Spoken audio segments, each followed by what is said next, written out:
Today I'm going to be making coconut chutney. So I went ahead and prepped my dried coconut. It's simple. You just take in your chef knife, cleaver, you take the whole coconut, just hit it.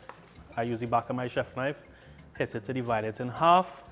Once you do that, you simply take your paring knife or even a butter knife and you just go in between the shell and the actual dried coconut and pry it apart.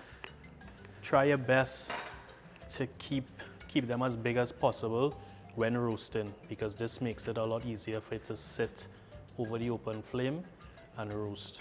Also too, you get a better roast and you tend to get less burnt pieces of the coconut, which would negatively affect the overall flavor of the chutney. So first thing I'm going to do, I'm going to take my dried coconut, carry it over to the open flame and roast over the fire. Right, so you want to turn your open flame burners on medium heat. Feel free to use open flame grill, or if you want to do it over hot coals as well. Place your coconuts meat side down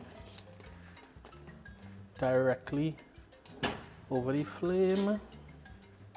So again, remember earlier I said try to keep the coconut as big as possible, the pieces as big as possible. This is why. This way they could stay on your grill. Now if you want to use like a wire mesh or anything to place over your stove, that's perfectly fine as well. So if you'll notice, some of the ends of the coconut actually catching fire. That's because of the natural oils in the coconut igniting. You want to allow this to slowly roast on both sides. The coconut meat will gradually go from white to a deep dark brown burnt color. This is achieved when the heat activates and draws out the natural sugars in the coconut, causing them to caramelize and turn brown in color. This process also further elevates the coconut flavors. Yeah, so this is definitely not something you want to walk away from, because you don't want it to burn too much, causing it to get bitter in taste. This is why, as you can see here, I'm constantly checking, moving it around, adjusting.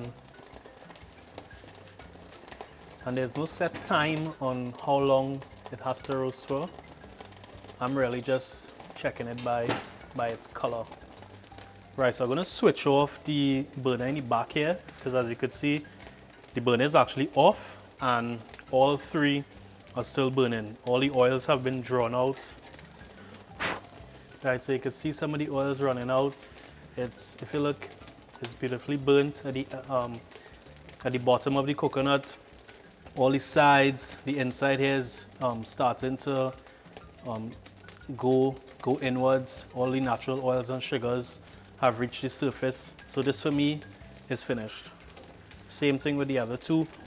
In the back of the burner. See?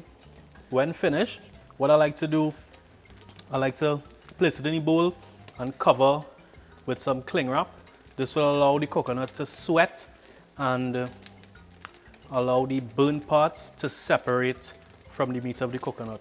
It makes cleaning off the burnt parts from the coconut a lot easier. Right, so the coconut has been sweating for 5 minutes. So I'm just gonna uncover it and show you guys how it is and just show you how I clean it. Right, so you can see it's still hot. So what I wanna do is you wanna remove all this char, all these burnt pieces.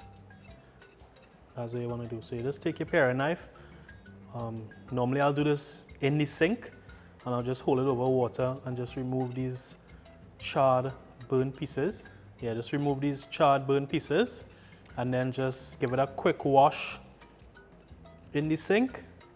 Allow it to drain and just add everything to your food processor. Right, so once you wash all your coconut, I went ahead and cut it up into some smaller pieces just so that it will run through the food processor a lot easier.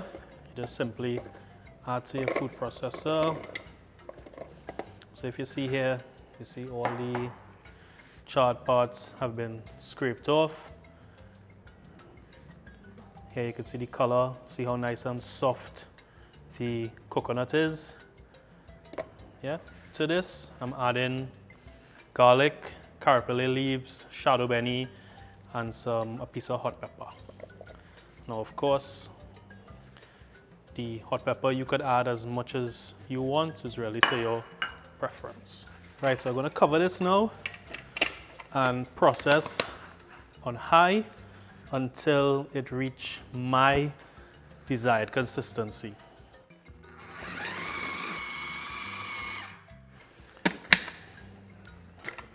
Right, so I'm just stopping it here. Just gonna scrape down the sides to ensure all the ingredients is well incorporated. You know, I wish you could have smelled this. That toasted coconut is really coming through. Right, so I like it at this stage, which is a little chunky, but for the purpose of this video, I'm gonna continue to process to show you it a little finer.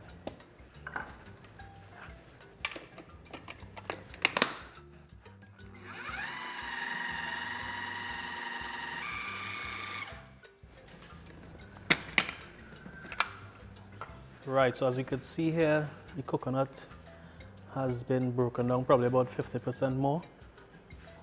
I mean, it's really up to your preference, the size you want. You could continue here, and all that will happen is that the oil, the natural oils in the coconut will turn this, slowly but surely turn this into a paste. Or if maybe you want it chunky and you still want that paste consistency, at the beginning before you start the process, you could just add a little coconut oil to the processor and blend everything together. But that's basically it here.